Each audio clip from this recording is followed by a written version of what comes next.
Então, vamos lá. Próximo tema. Deixa eu compartilhar aqui.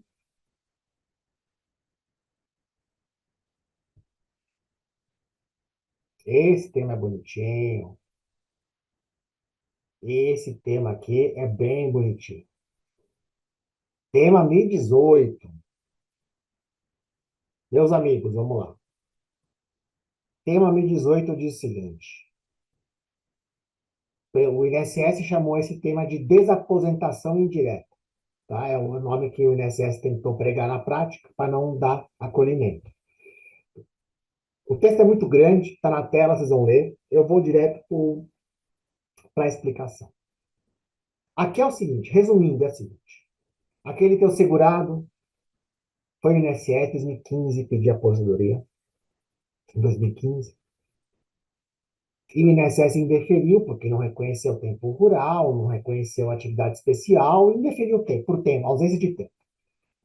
Daí, esse cidadão procurou vocês em 2015. E você entrou com ação judicial em 2015, pedindo reconhecimento de rural, de especial, e aí queria a condenação desde a DER, 2015. Daí, como você não é da quarta região, está em São Paulo, quantos anos leva um processo? Uns 4, 5, 6 anos. Fácil. Em 2021, transitou em julgado, tá? E por algum motivo, não sei o que aconteceu, até hoje, hoje começaram a liquidar os valores. Ou seja, você vai cobrar valores atrasados de 2015 até hoje. 9 anos de atrasados. Linda ação, né? Vai ganhar muitos honorários, 30% de 9 anos. É uma grana boa. Aí o que acontece?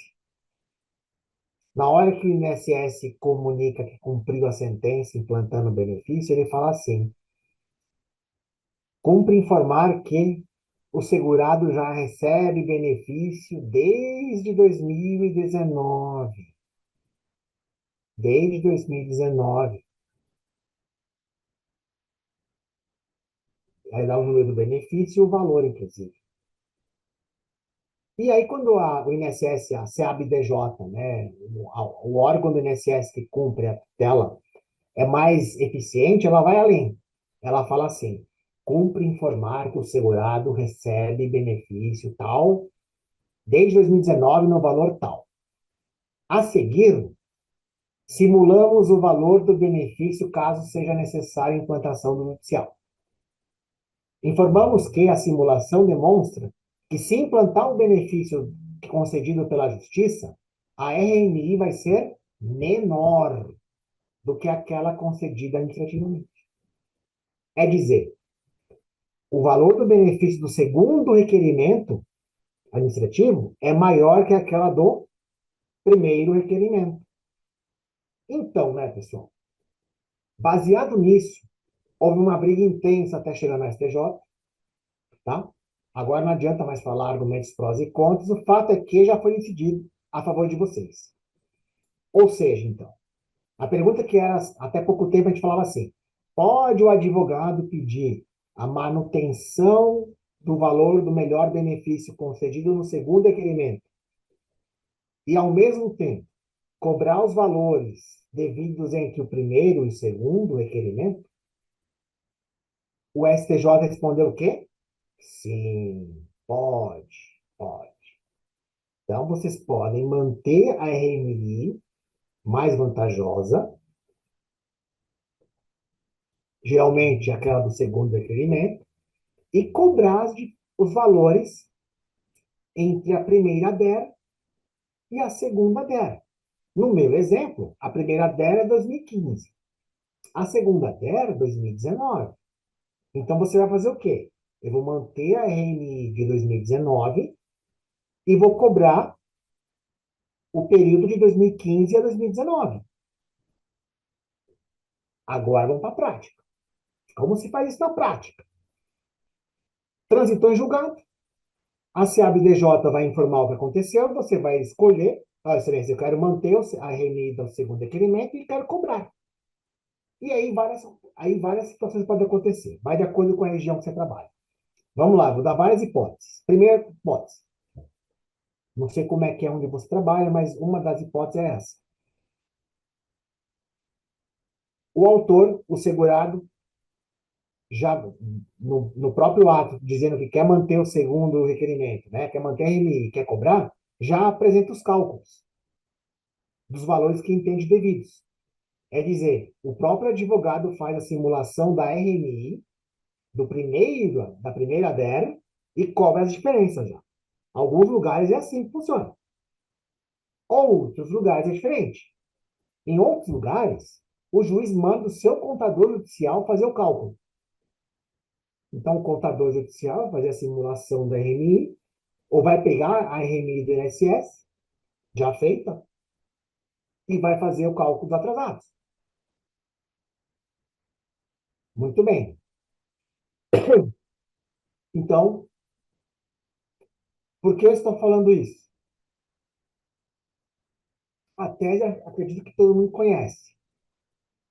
O problema está sendo cobrar corretamente. Vamos ver por quê. Pessoal, eu tenho mania de fazer brincadeira, às vezes sem graça, então me perdoem pelas brincadeiras.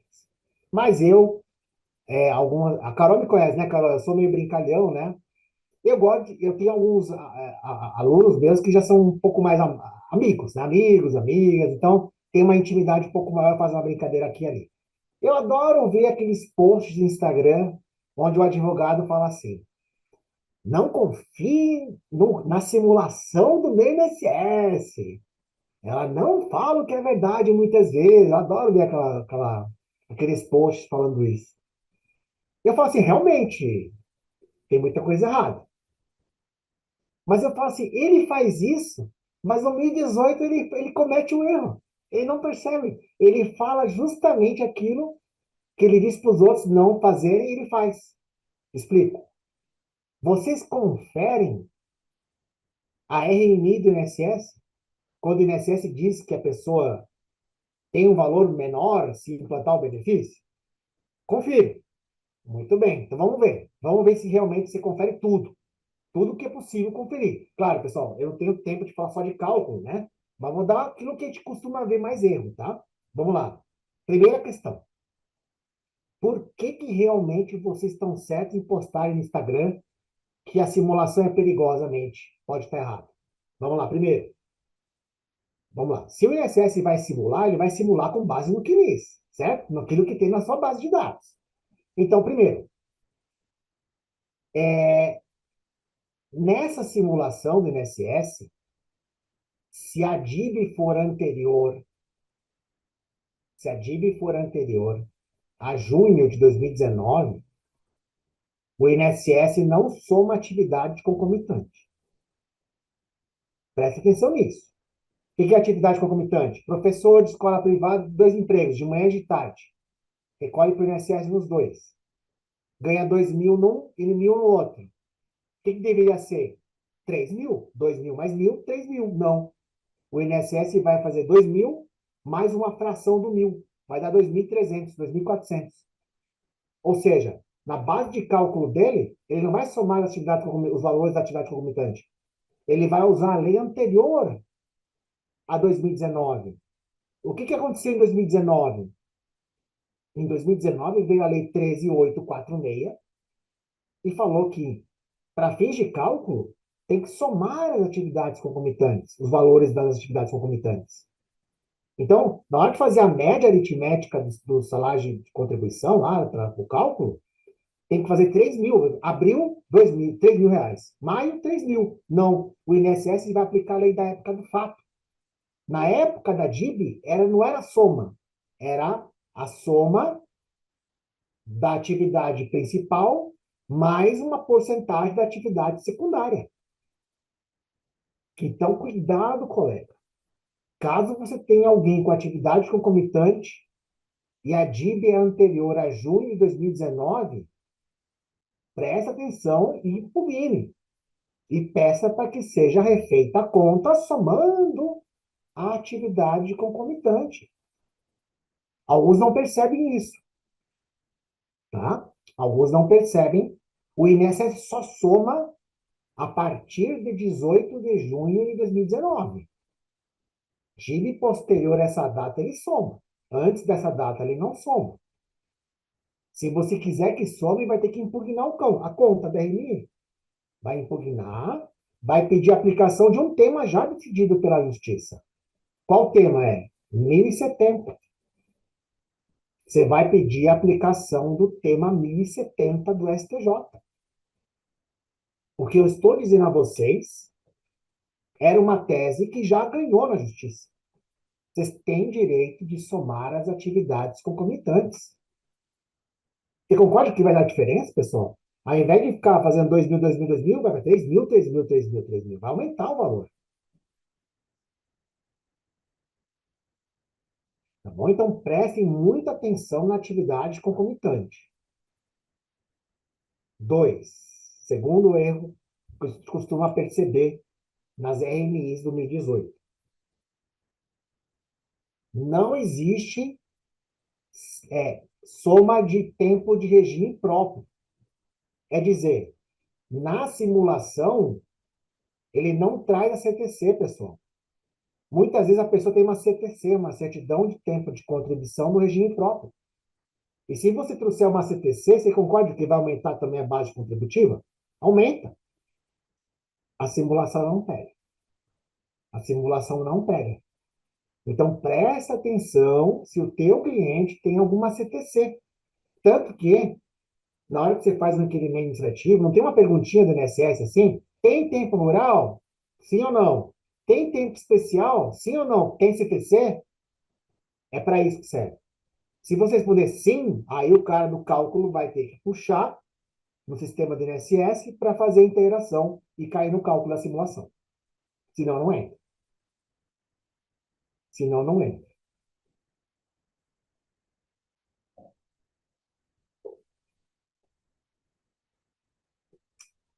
Tem mais algum perigo na simulação? Tem. Dados divergentes do CNIS. Sempre, né? Não tem como não ter, né? O CNIS não condiz com as TPS do teu cliente, por exemplo. O salário de TPS é 4.000, no CNIS é 2.000. É óbvio que o INSS vai seguir o CNIS. Então, você vai ter que impugnar para que seja refeito e usando o salário do CPS. Cuidado só, né? Que, como eu disse na primeira aula, muitas vezes vão alegar o quê? Você tinha que ter feito isso lá no inicial para corrigir os dados do CNIS, e agora não pode mais. Mas já, se não fez isso, então faça agora. Vai, tenta a sorte, vai que dá. Costuma dar, tá na quarta região. Mas tem juiz que não aceita. Então, eu sempre falo assim, o CNIS, a primeira coisa que o advogado tem que fazer antes de entrar com a ação é corrigir o CNIS. Corrigir o CNIS. Porque para evitar essa discussão, porque se o CNIS dá conflito, dá diferença na RMI, pessoal. A RMI é menor. Então, olhem se o salário de contribuição que o INSS apurou é aqueles que são de fato que existem. Caso contrário, vai ter que questionar, vai ter que impugnar.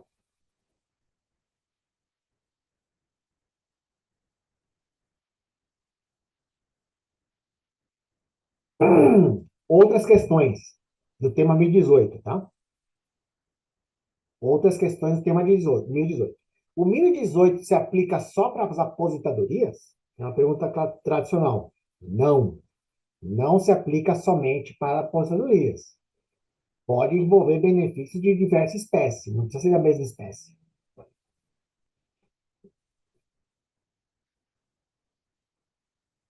Outro questionamento muito comumente feito. Pressupõe um benefício concedido judicialmente, ou eu posso aplicar a tese no âmbito de dois benefícios administrativamente concedidos? Entendi. A pessoa faz um requerimento do INSS e indefere. E está no segundo e defere. Pode aplicar a tese do 1018 entre dois benefícios concedidos administrativamente? Ou seja, não teve nada de judicial. Eu posso aplicar a tese dentro da área administrativa? A tese fala o quê? Vamos ler. O segurado tem direito de optar pelo mais vantajoso concedido administrativamente no curso da ação judicial. Então, primeira resposta, primeiro entendimento. A tese só se aplica quando houver uma concessão judicial de benefício. Quando houver uma concessão administrativa no curso de uma ação judicial que depois concede, aplica a tese. Então, se não tiver nada, elemento judicial no meio, não teria como aplicar. Ipsis literis, olhando a tese. Mas, vamos lá. Posicionamento contrário agora. Posicionamento favorável ao segurado no âmbito ativo. O que a gente sempre fala na aula de precedentes, pessoal? Você está percebendo que até agora eu só falei de precedente obrigatório. O que vincula juiz e tribunal não é a tese. O que vincula juiz e tribunal é a razão de decidir que dê origem à tese. É a ratio decidendi que dê origem à tese. Para você saber a ratio, saber o que deu origem à tese, a razão de decidir, você precisa ler o voto do 2018. Você precisaria ler todos os acordos que deram origem ao 2018. E aí você vai lendo, eu abreviar a vida de vocês. E ele falou assim: o que deu origem à tese favorável aos segurados foi o seguinte fato: não pode o INSS se valer da própria torpeza para lucrar com isso. Veja, se o INSS te obriga a entrar com o segundo requerimento, é porque ele errou no primeiro. Então, eu não poderia isentar o INSS de pagar o primeiro para o segundo, porque ele errou. Se ele tivesse feito certo, já teria recebido certo desde o primeiro requerimento. Então, para evitar enriquecimento sem causa, enriquecimento ilícito, ou seja, obter vantagem com a própria torpeza, então tem que permitir ao segurado escolher o melhor benefício e cobrar as diferenças. Essa foi a razão de decidir. E agora volto a perguntar: posso aplicar a razão de decidir quando envolve dois benefícios administrativamente, não havendo nenhum judicial? Repito, ipsis literis, olhando a literalidade da tese, não, porque ela fala no curso da ação judicial. Mas, anota aí, enunciado 59 do CJF. Enunciado 59 do Conselho da Justiça Federal, CJF. Primeira jornada de direito processual civil. Deixa eu ver se eu acho aqui para vocês, para ficar mais fácil. Enunciado 59 do CJF. Daí eu compartilho com vocês, tá aqui.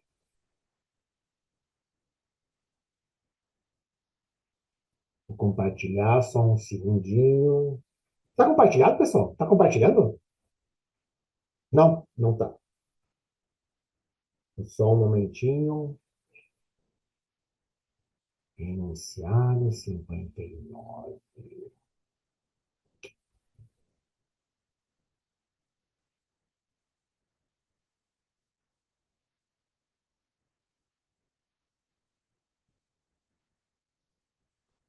Esse enunciado 59 não é precedente obrigatório vinculante, tá?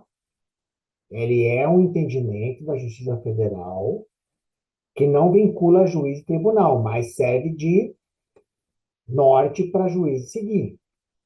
Então, a gente chama de precedente persuasivo, mas não é obrigatório. Olha o que diz o 59. Não é exigível identidade absoluta entre casos para a aplicação de um precedente, bastando que ambos possam compartilhar os mesmos fundamentos determinantes.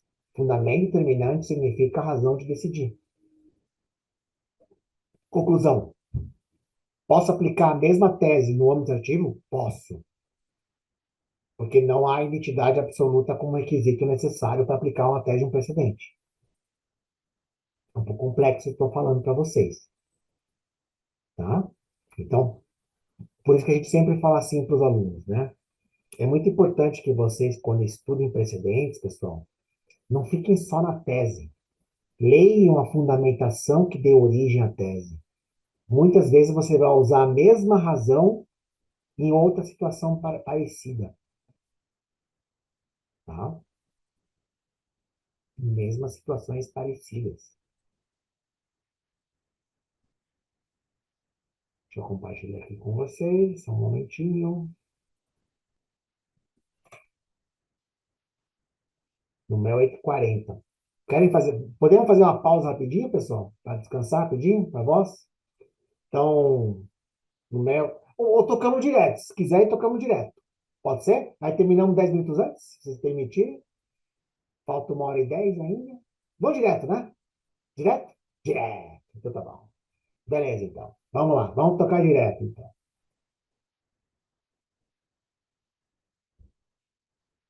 Meus amigos, vamos lá. Então, senhores, embora o que eu estou falando para vocês não é nada pacífico, tá? Mas vocês podem eventualmente tentar. Roberto, mas o CRPS aceita? Então, né? O CRPS, pessoal, o Conselho de Recusa da Previdência Social, se você recorrer alegando isso, a resposta que eu vou dar é a seguinte: eles podem aceitar. Porque teve uma modificação no seu regimento interno ano passado, dizendo que eles podem seguir precedentes obrigatórios da Justiça. Então, todos aqueles entendimentos obrigatórios da Justiça que vocês conhecem, que sejam favoráveis aos clientes de vocês, vocês podem levar para o CRPS e usar como fundamentação. Este é um exemplo, tá bom? Outra pergunta. Quanto tempo eu tenho para executar pelo tema 1018? Ou seja, trânsito em julgado. Quanto tempo eu tenho para executar, para cobrar esses valores? É aquela súmula 150 do Supremo. 5 anos. 5 anos. Tá bom? 5 anos. Então, se você tiver um processo aí que está extinto e não teve a cobrança, se não foi por sentença de extinção, você pode cobrar os valores. Se eventualmente tem direito, né? Alguma dúvida no 1018? Tudo bem? Ah, só detalhes, esqueci de falar também. Honorários. O tema 1018 é como se estivesse executando normalmente uma sentença, e, não, e deixa de ser mesmo, é uma execução, né? Os honorários vão de acordo com isso aqui, né? Então, você vai cobrar sobre os atrasados e os honorários vão incidir sobre isso. Por isso que é importante você sempre estar com a RMI correta. Quanto maior a RMI, mais honorários você ganha. Né?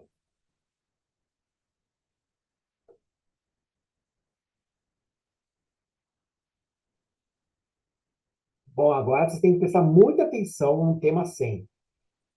Quem está meio cansado aí, toma dica. Vai lá, pega alguma coisa para tomar, pega um Red Bull, porque agora vai vir um tema interessante aí.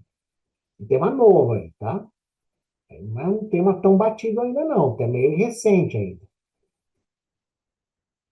É um tema que, se você pensar longe, você vai começar a pensar em várias hipóteses. Nossa, será mesmo? Vamos ver. O que diz o tema 100? Quando eu falo tema, pessoal, é repercussão geral, tema 100 do Supremo. Tá bom? Vamos lá. Meus amigos, respondam para mim uma coisa. Cabe ação incisória no JEF? Não cabe. Por quê? Porque está na lei, né? Na 9.099 está escrito que não cabe ação rescisória na 9.099. A 10.259 não fala a mesma coisa, mas se aplica subsidiariamente a 9.099. Então você fala, puxa vida, não cabe ação rescisória. Olha só o que disse o Supremo ano passado, no final do ano. Ele falou o seguinte: é possível aplicar o 741 do antigo CPC, atual 535, aos feitos submetidos ao rito sumaríssimo, que é o ajuizado especial. Mas eu vou mais além. Eu vou chegar onde eu quero. É admissível invocar como fundamento de inexigibilidade de título a aplicação e interpretação tida como incompatível à Constituição quando houver pronunciamento judicial contrário ao decidido pelo Supremo, no controle difuso ou concentrado. Tá grego? Agora vai direto ao ponto. Olha só o que ele diz aqui. O artigo 59 da Lei 9.099, que impede a rescisória, olha o que ele diz, ó. O artigo 59 não impede a desconstituição da coisa julgada quando o título executivo judicial se amparar em contrariedade à interpretação ou sentido da norma conferida pela Suprema Corte. E o que é mais impactante, anterior ou posterior ao trânsito julgado. Peraí, vamos lá. Vocês concordaram comigo que a lei fala que não cabe ação rescisória, certo? Está expresso na lei. Para que serve a ação rescisória mesmo? Desconstituir a coisa julgada. Mas olha só o que o Supremo está dizendo agora. O artigo 59 não impede a desconstituição da coisa julgada. Então, tem como a lei, tem como algum meio agora? Tem. Mas tem condições. Olha lá. Não impede a desconstituição da coisa julgada quando o título executivo, ou seja, o acórdão, a sentença que transita em julgado, for contrária à interpretação ou sentido da norma dada pelo Supremo. Então, a grosso modo, para começar a entender essa questão é a seguinte: se a decisão judicial transitada em julgado formou título, então, título executivo, ela se baseou numa interpretação contrária à Constituição, que o Supremo reconheceu como contrária, vocês podem desconstituir a coisa julgada. Mas aí vai ser como, Alberto, se não cabe ação rescisória? Olha só o que diz o Supremo, olha lá. Admitindo, respectivamente, o manejo de impugnação ao cumprimento de sentença. Vocês podem, então, alegar por impugnação ao cumprimento de sentença. Uma petição simples de cumprimento de impugnação. Ou simples petição a ser apresentada no prazo da rescisória. Isso aqui é para o juizado, né? Isso aqui é para o juizado. Já que no juizado não cabe ação rescisória, você vai alegar por simples petição. Desde que seja no prazo da ação rescisória. Então, primeiro, eu vou fazer você. Vamos estudar esse tema aqui para dar exemplos, tá? Quando tem o exemplo, vai ficar mais fácil. Então, é o seguinte, peraí. Foi revogado o artigo 59? Não, não foi revogado. Não cabe ação rescisória urgente. É verdade, não cabe ação rescisória urgente. Só pode revogar uma lei, outra lei, né, pessoal? Precedente não revoga a lei. Precedente interpreta a lei. Ele não revoga. Revoga só a lei, pode revogar outra lei. Líndice, né? Mas está dizendo o seguinte: ele está dizendo que a ação rescisória não é o único meio de desconstituir a coisa julgada. É isso que ele quer dizer. Então, não cabe a ação rescisória? Não cabe. Mas, quando o título é baseado em inconstitucionalidade reconhecida pelo Supremo, aí vocês podem questionar a coisa julgada. Seja ela no rito comum, através de impugnação ou cumprimento de sentença, você vai alegar inexigibilidade por inconstitucionalidade, ou num juizado por simples petição, desde que seja no prazo de 2 anos. Alguém quer falar isso? Então, o áudio está aberto, então, de alguém aí. Vou falando então, pessoal. Quem tiver com o áudio aberto, desliga aí, por gentileza. Agora vamos dar exemplo. Vamos dar exemplo Vamos dar exemplo.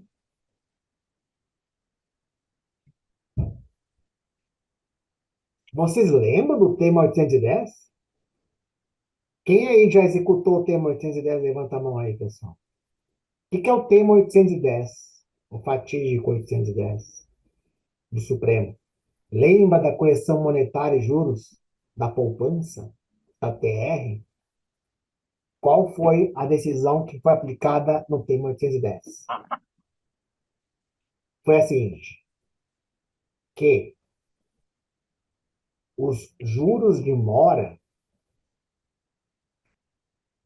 lembra dos juros de mora era 1%? Lembra que era 1%? De repente, tem que seguir 0,5% da poupança, não é assim? Da poupança? Chega os juros da poupança. Isso o Supremo falou que é constitucional. Não tem nada de errado, tá? O que o Supremo... Olá, amor. Alguém está com... Quem está aí? Vamos ver. Se a gente consegue tirar o áudio. Vamos lá. Pessoal, olha só de novo, então. O Supremo declarou que a regra de juros de mora decorrentes dessa lei, tá? 11960 de 2009, não é inconstitucional. Ou seja, era de 1%, caiu para juros de poupança, 0,5% praticamente. Mas também disse que a correção monetária se faria pela taxa referencial, TR. E a taxa referencial, vocês foram para a justiça alegar o quê? Tem até outra tese também, que caiu agora também, do FGTS. Você sabe do FGTS, né, pessoal? Do TR também. Qual foi a argumentação utilizada? A TR não recompõe o poder de compra da moeda. O que é correção monetária? Correção monetária nada mais é que um meio econômico para recompor o poder de compra. É para evitar aquilo que alguns de vocês viveram antes de 94. O que acontecia antes de 94? Você ia no supermercado comprar um salgadinho, eu era criança, mãe, eu quero comprar um salgadinho, só assim eu acompanhava ela para ajudar ela no supermercado. O salgadinho custava, sei lá, 10 mil cruzeiros. Amanhã custava 12 mil. Era assim, pessoal. Era desse jeito no Brasil. O salário não aumentava junto com o que aumentava a inflação. Então, o poder de compra caía. É aquela frase do teu cliente mais velhinho. Doutora, quando eu me aposentei, eu ganhava 12 salários mínimos. Hoje eu ganho quanto?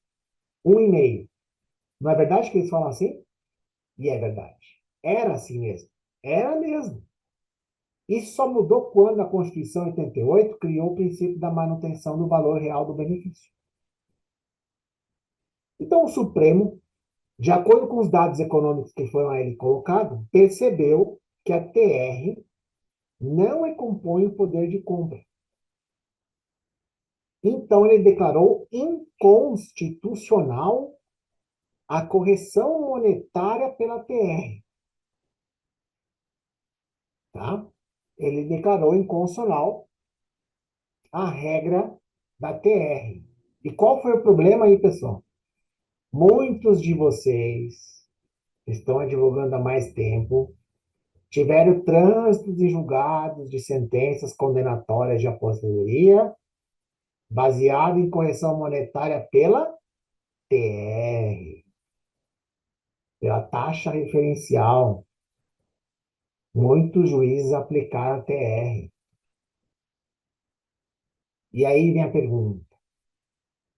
Depois do tema ser julgado, 810, poderia o advogado cobrar as diferenças da TR para o índice que o Supremo elegeu, que é o IPCAE, ou o STJ, o INPC, que vai dar mais, né? Então, imagina, corrigir os atrasados, 5 anos pela TR, vou dar um exemplo, tá? Para entender a diferença. 100 mil reais. Se você corrigir pelo IPCAE, vai dar 119 mil reais. É 20 mil reais a mais. É 20% a mais.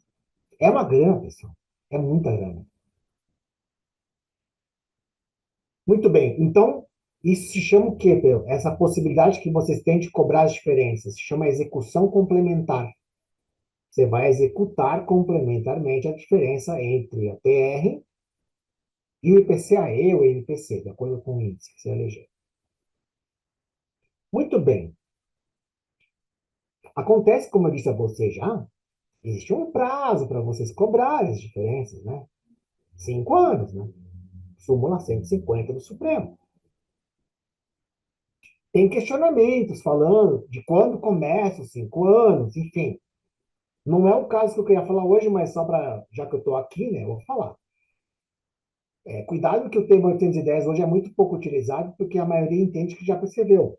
Se quem não cobrou, perdeu a vez. Por quê? Eu poderia cobrar a partir de quando, então? Qual é o entendimento que prevalece? Prevalece a maioria, né? Não é todo mundo, né? O entendimento que prevalece é que só pode cobrar a partir de trânsito julgado a decisão que fixou a TR. Então, se foi em 2012, já passou mais de 5 anos. Qual é o entendimento mais favorável para os segurados? O entendimento mais favorável para os segurados é aquele que fala que a prescrição só começa quando transitou em julgado 810. E o 810 só transitou em julgado, salvo engano, em agosto de 2019. Se não me engano, é nessa data. Portanto, nós estamos completando 5 anos agora.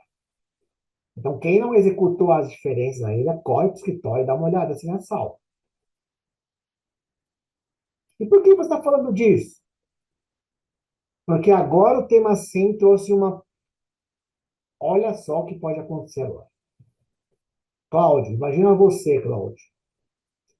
Você tem uma sentença transitada em 2015 pela TR. TR. Você executou pela TR, porque estava no título executivo. De lá para cá, você nunca mais mexeu nisso. Mesmo sabendo que o Supremo julgou inconstitucional, você fala, está arquivado faz tempo já, né? E aí você fala, mas posso cobrar agora? Bom, o problema é que agora são 9 anos depois, né? Vai dar prescrição, não vai? Vai. Mas olha só o que diz o tema 100. O artigo 59 não impede a desconstituição conjugada, quando o título se ampara em contrariedade à interpretação, ou seja, o Supremo declarou inconstitucional aqui? Declarou. É o caso de aqui? É. Aqui se trata de contrariedade à Constituição. Tá, mas espera aí. Olha só o que ele diz. Não impede a desconstituição na coisa julgada anterior ou posterior ao trânsito julgado. Então, neste caso aqui, foi a decisão lá que fixou a TR foi antes do tema 100. E olha só o que diz lá em cima agora. É possível aplicar o 535, parágrafo 5º, que diz da inconstitucionalidade, desde que o trânsito julgado da fase de conhecimento seja posterior a 2001. Ou seja, se o processo foi em 2015, eu poderia aplicar a tese. E aí vem outro questionamento, Cláudio. Mas peraí. Mas e a prescrição de 5 anos, como é que fica? Aí vem a pergunta. No Juizado Especial Federal agora, tá? No JEF. Quando nasceu o direito de você poder questionar isso? A partir da publicação do tema 100. Foi ano passado. Então, Cláudio, a pergunta é assim. Posso pensar na hipótese, então, de poder cobrar ainda no JEF? Porque o direito só nasceu porque não cabe ação rescisória no JEF. Não podia cobrar no JEF. Mas agora que temos um precedente obrigatório, poderia começar a contar os 5 anos a partir da publicação do tema 100? É uma das hipóteses que muitos estão acreditando que sim. Então, há quem entenda que eu poderia cobrar de volta baseado no tema 100. Porque no JEF não cabe ação rescisória e esse direito de questionar só veio com o tema 100, que foi o ano passado, salvo engano, em setembro, outubro. Então, Cláudio, já tem colegas de vocês cobrando valores lá de 10 anos atrás, alegando que há uma nova possibilidade de cobrança, tá? Porque se trata de uma inconstitucionalidade. E, de fato, o Supremo falou que é inconstitucional. Cuidado com uma coisa. O tema 100 só se aplica para inconstitucionalidade, não é para improcedência. Não é qualquer improcedência ou procedência, tem que ser baseada em constitucionalidade. Seja ela declarada, seja ela omitida, ou seja ela implícita, tá? Tem que ser baseada na inconstitucionalidade. Mas olha só como o tema 100 é perigoso também, né? Eu falo sempre isso. Hoje é bom para você, amanhã é perigoso. Vou explicar por quê. Olha o exemplo que vai acontecer. Pessoal, teve alguns colegas, alguns advogados, que conseguiram ganhar na justiça aquele adicional de 25% da incapacidade nos benefícios por idade, por tempo, né? Alguém conseguiu isso? Na quarta região, vários conseguiram trânsito julgando, na quarta. Vocês sabem muito melhor do que eu que o Supremo decidiu que não pode aplicar o 25% fora dessa hipótese. Então tá bom.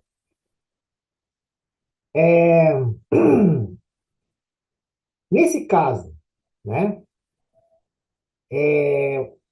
o Supremo falou que não vai ao encontro da Constituição ampliar o 25%, que viola aquela coisa de custeio lá, que tem que ter previamente.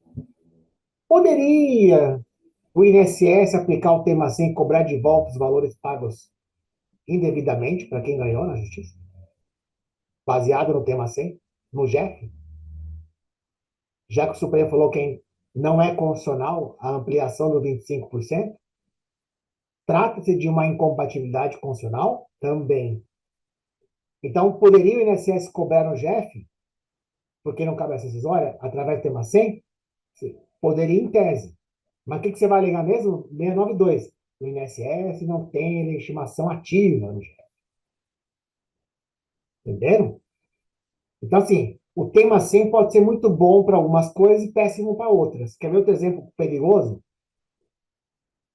Alguns de vocês também entraram com ações revisionais de aposentadoria do professor para afastar o fator previdenciário. Alguém se lembra dessa? Se a aposentadoria de professor tem fator previdenciário ou não. O que o Supremo disse sobre isso? Ele disse que é constitucional o fator previdenciário. Mas o que alguns colegas da quarta região conseguiram? Transitou em julgado afastando o trânsito, o fator. E aí vem a pergunta. Poderia agora, com base no tema 100, cobrar de volta os valores pagos a mais, porque afastou o fator, sendo que o Supremo declarou constitucional o fator? Ou seja, o título se baseou numa inconstitucionalidade. Então, veja que o tema 100 pode ser bom e pode ser ruim, certo? Então, a grande sacada vai ser saber utilizar quando tem que ser bem utilizada e saber se defender também, né? As mesmas defesas que eu falei para vocês no 692, com as devidas aplicações, vocês poderiam usar para defender o seu cliente no tema 100 do Supremo.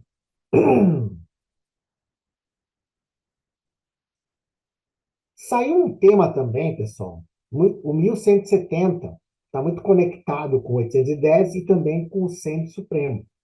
Olha só o que ele diz.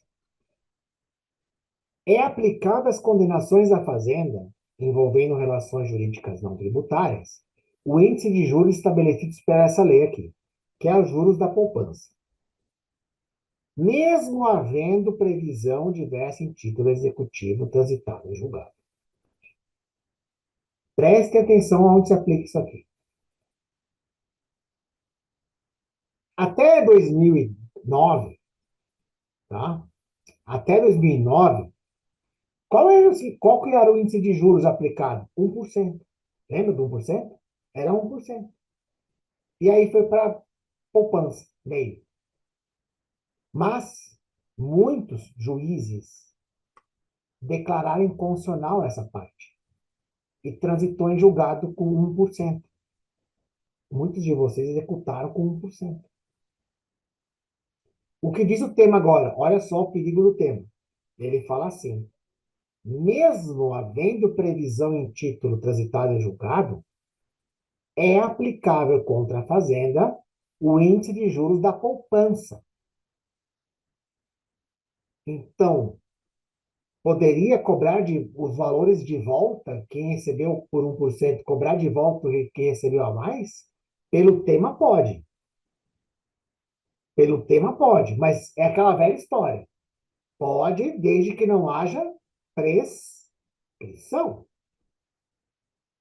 E, se você admite por 810 tema 100, o INSS também vai falar a mesma coisa. Olha, é constitucional a regra, né? Então, baseado numa questão de interpretação contrária à Constituição, você recebeu mais, então devolve. Eu vou usar o tema 100 também. Então, assim, conclusão. O tema 100, ele é muito bacana. Ele é muito bom os dois lados da moeda, né? Ele pode ser bom e pode ser ruim ao mesmo tempo. Então, a grande sacada que vocês vão ter a partir de agora é assim, é encontrar as teses favoráveis a vocês, para a aplicação do tema 100, e ao mesmo tempo se preparar para defender, né? Porque provavelmente o INSS vai cobrar de volta muita coisa. Pagar maior por inconstitucionalidade que não existiu. Por isso que aquelas defesas do 692 é muito importante saber todas, né? Prescrição, falta de legitimação ativa no GF, a ausência de previsão no título executivo, etc.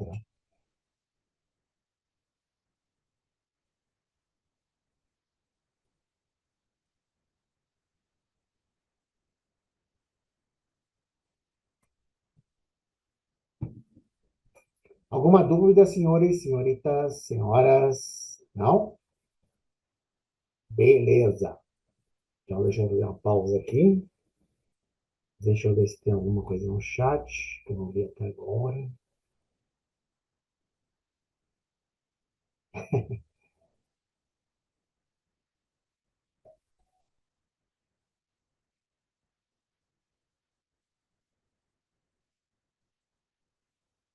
Diego perguntou o seguinte: desculpa a demora, Diego. Cabe aplicação do 1050 em paralelo com o 1018? Com certeza. Ótima pergunta. A base dos honorários, né? Sim, sem dúvida, Diego. Sim, cabe sim. Um precedente não exclui necessariamente o outro, tá bom? Não necessariamente exclui o outro, não. Perfeito, a observação. E, por sinal, é um dos erros que acontece com uma certa frequência. Bem colocado essa pergunta. Pois é, Cacilda. É isso que o pessoal se questionou com o tema 100, tá? O tema 100, e aí, a coisa julgada, como é que fica, né? Agora abriu, né? Porque a gente reclamava muito, o pessoal reclamava muito, não tem rescisório, não tem rescisório, não tem rescisório. Toma aí a rescisório. Toma muito mais amplo que a rescisório, inclusive, né? Então, como é que fica a segurança? Pois é, não fica, né? Também acho que cria um monstro aí. Ele cria um monstro processual. Já que criou, Cacilda, vamos saber usar ele então, né? E rezar quando for contra a gente, né? Quando for contra a gente, rezar e tem argumentos para poder distinguir para afastar a incidência, né? Bom, caríssimos, hoje eu estou enfatizando muito mais precedentes, tá? E tem um deles que eu queria falar para vocês. Deixa eu abrir ele aqui. Cadê você?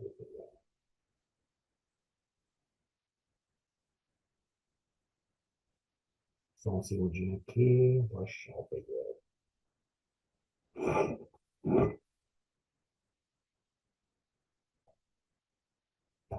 Deixa eu compartilhar.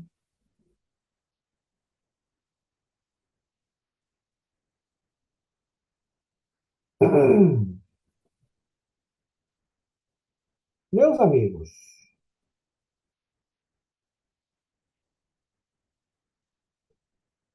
essa aqui é a ADI 6096. Não sei se eu já mostrei essa em aulas anteriores, mas talvez hoje é o momento de explicar um pouco mais claramente.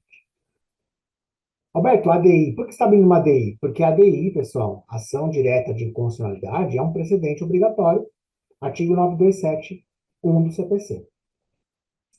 Obrigatório, portanto, o juiz tribunal tem que seguir. Pergunta a vocês, senhores. Aula de dependentes união estável, hein? Para comprovar o não estável, tem que ter limite de prova material? Sim ou não? Sim. Sim. A partir de 2019, sim. Teve uma mudança em 2019, certo? Tem que ter limite de prova material? Sim. Então, diante está um caso com um óbito 2021 e que a leão não estável. Então, tem que ter limite de prova material. Vai acontecer, excepcionalmente vai acontecer, hipóteses onde pode acontecer do teu cliente não ter nada de limite de prova material. Nada. Nada. E aí você vai ter muita dificuldade se não perder a ação. Perfeito. Essa lei que mudou em 2019, exigindo início de prova material, ela teve a sua constitucionalidade discutida nesta DIN. Esta DIN analisou a Lei 13.846, de 2019. Inclusive nesse ponto do início de prova material. Aí eu pergunto novamente a vocês. Nos lugares que vocês trabalham, o juiz exige início de prova material? Os juízes, quando o óbito é posterior a 2019, exigem início de prova material? E o INSS exige? Exige. E o juiz também? Como é que era a jurisprudência da quarta região antes de 2019? Não precisava, lembra? Prova exclusivamente oral bastava. Antes de 2019, bastava. Muito bem. Olha só o que disse a ADIM. Então, de novo, juiz e INSS querem início para material. Então, senhores, chegou o momento da ADIM analisar esse artigo. E aí, olha só o que lhe diz. Deixa eu ver a página 3. Deixa eu pesquisar aqui.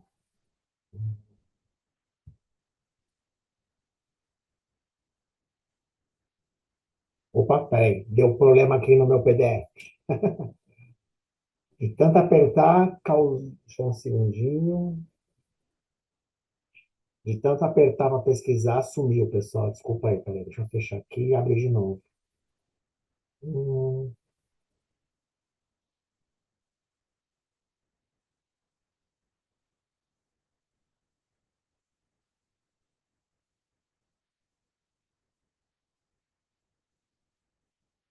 sabe quando você aperta bastante ao mesmo tempo e não está respondendo o programa?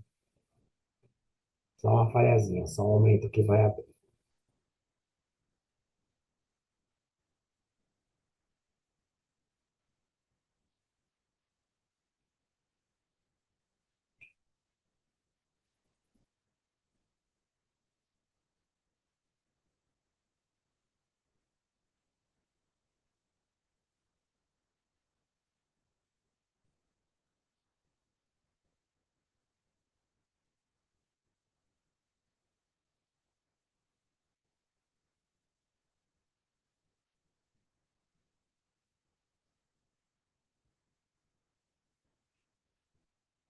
Vou compartilhar aqui com vocês.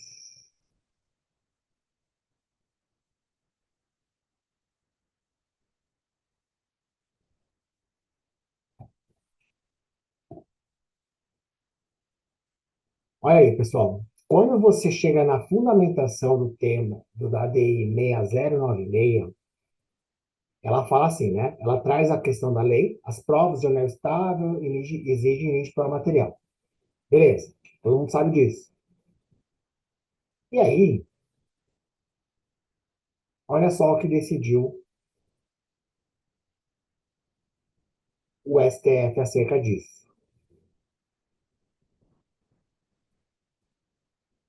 Rapaz, estava na página escrita aqui.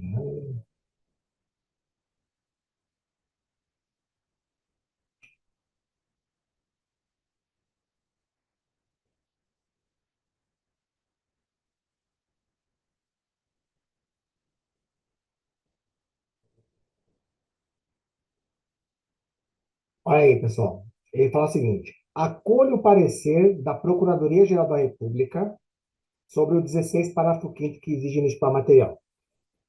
Olha o que ele diz. O artigo 16 da Lei 8.213, com essa nova redação de 2019, versa sobre a prova da união estável e dependência econômica.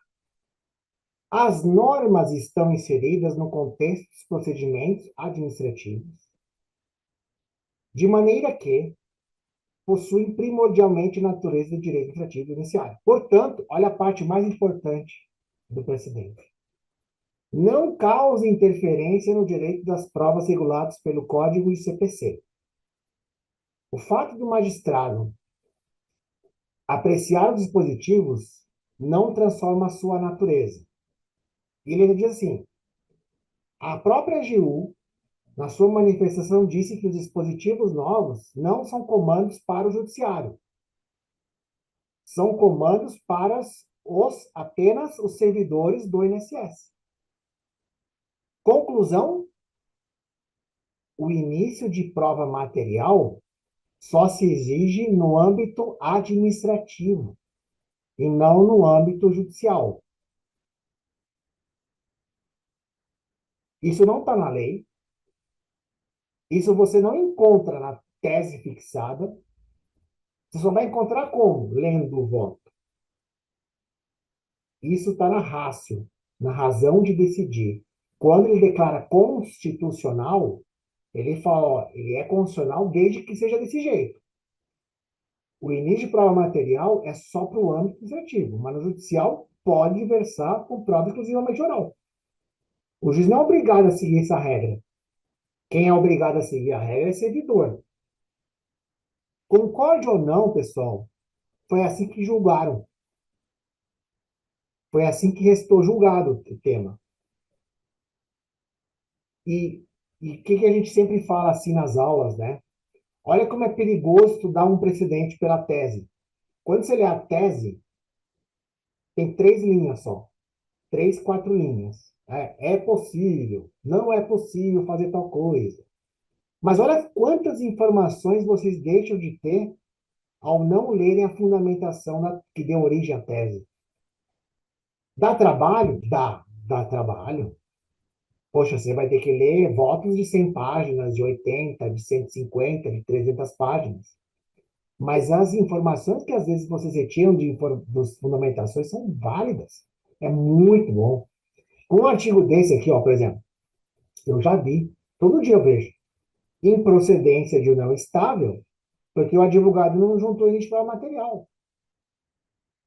Eu já vi. O juiz falou, olha, não é suficiente a prova oral, a parte não tem prova, não tem lixo para material. E é juiz improcedente. Então, o que eles vão fazer a partir de agora? Se quem não fazia isso, e tem esses casos de pensão por morte e não tem comprovação por início, junta essa parte, cola, melhor, né? Cola, e com todo respeito, né, ao magistrado, você fala, excelência, a fundamentação da ADI tal, precedente obrigatório do artigo 927 do CPC, informou que o juiz não está distrito à restrição probatória. É uma norma voltada para servidor do INSS. O juiz poder dever, né, se valer dos meios processuais de prova previstos na lei processual. Então, se tem prova oral convincente, ele pode julgar procedente só com prova oral.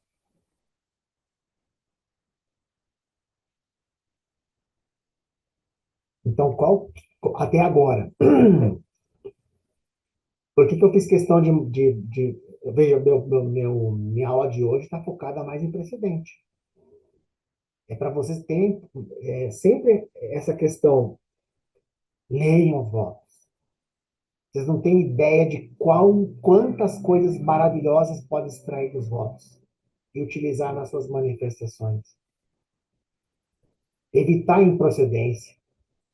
Você já sabe que o juiz da tua cidade aplica a lei e manda ter de prova material? O que você vai fazer a partir de amanhã? Vai mudar a tua inicial já. Caso você tenha um caso, ficou estranho essa, né? Caso você tenha uma demanda, melhor, onde o teu cliente não tem início para material, ué, minha câmera sumiu? Sumiu, né? Eu nem me avisaram. Peraí. Estranho. Eu bati no fio, só pode. Tô aqui. Vou voltar a compartilhar. Então, assim, pessoal, caso você esteja numa sessão judiciária onde o juiz aplica a lei e manda ter o início de prova material, já coloca a nota inicial, se for o caso, da dispensa da prova do início de prova material com base na DI e tal. Cola o trecho e fala, excelência, no caso concreto, embora não haja início de prova material, requer que esteja aplicado o precedente tal, a DI tal, na forma do 927 CPC, que não pode prejudicar o segurado. Se ele se valer das provas processuais, inclusive a prova oral, será suficiente para condenar, para justificar, para reconhecer o resultado. E, por consequência, a concessão da pensão por morte. Se você já conhece o juiz, já faça isso. Por quê, pessoal? Porque já, o juiz vai ficar numa cilada, né? Eu não concordo com você, mas, poxa, tem um precedente, né? Fazer o quê, né? O que eles vão escrever muitas vezes? Eles escrevem assim, alguns juízes, eles colocam assim na sentença. Embora eu não concorde com o tema, filio-me à jurisprudência, rendo-me à jurisprudência e, enfim. Embora em outras épocas eu tenha pensado diferente, volto-me, rendo-me à jurisprudência. Eles colocam assim, rebeldes, né? Eles ficam inconformados, mas é precedente. Fazer o quê? Então, para que fazer o recurso, né, pessoal? Faz a inicial bonitinha. Já abre um tópico específico na inicial para afastar a regra. Para que seja aplicado o precedente. Mas põe o trecho que importa. Melhor colar, com todo o respeito. Agora, Alberto, eu não fiz isso na inicial. Só agora. E saiu a sentença. Você vai recorrer e vai pedir a aplicação do precedente. Então, recorra, então. Recorra, abre um tópico específico, né, de não aplicação do precedente, você vai pedir para aplicar. Olha, o juiz ignorou o precedente, eu quero que você aplique o precedente. O precedente é obrigatório. Tá bom? Alterem suas fundamentações quando for o caso. Para quem vai usar esse precedente aqui que eu estou mostrando? Só para quem não tem início de prova material, concorda? Para quem não tem início de prova, você aplica isso aqui. Se você tiver, nem mencione, né?